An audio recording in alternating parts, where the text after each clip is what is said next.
flipped classroom, traditional teaching methods are inverted. Instruction happens online and outside of class, and tasks considered as homework are moved into the classroom. Learning is therefore moved out of the large group learning space and into the individual learning space. The flipped classroom model was popularized from 2007 after two Colorado high school chemistry teachers started posting lecture recordings online for students that missed class. As the videos spread, so did the idea of flipping the classroom. Instruction is mostly delivered via short online videos.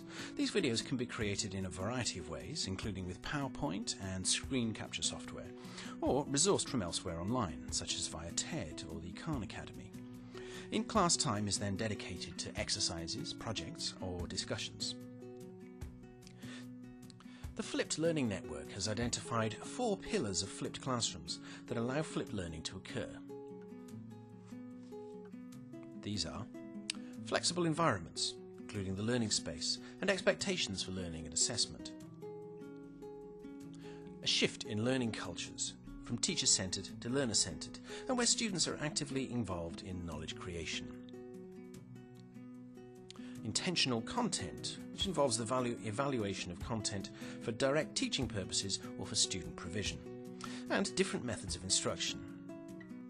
And professional educators, who know when and how to shift instruction from the group to the individual, and how to maximise face-to-face time.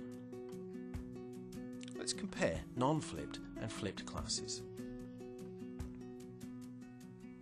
Students read over materials.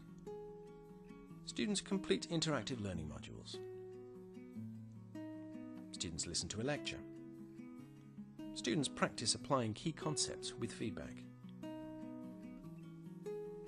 Students attempt the homework.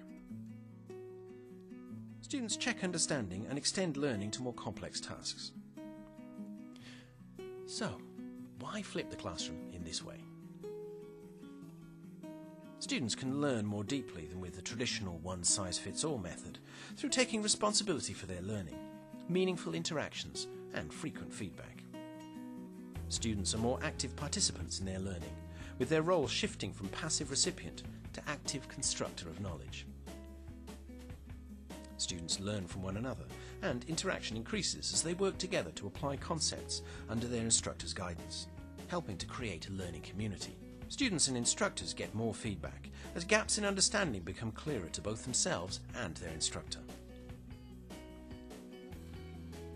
Some research on flipped learning in universities has found students progressing through material faster, understanding topics in greater depth, and in some cases test scores exceeding those performed in the traditional learning environment.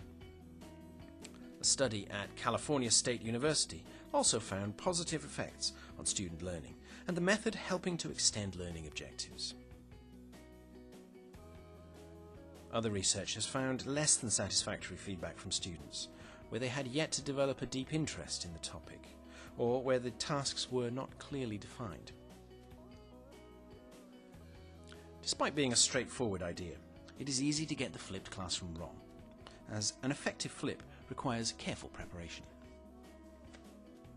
Drawbacks can include the time and effort that can be required recording lecture material, the careful integration needed between in-class and out-of-class elements.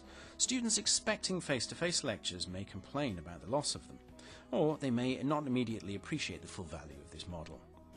And students' equipment and access might not fully support rapid video delivery. Further considerations for attempting to flip a classroom include role changes for both instructor and student, responsibility for learning being placed on the shoulders of students, the need to ensure that students are given a voice in the process, and the need for accountability to be built into the learning process. Despite these drawbacks and considerations, flipping the classroom can have very positive impacts on learning for both the student and the instructor.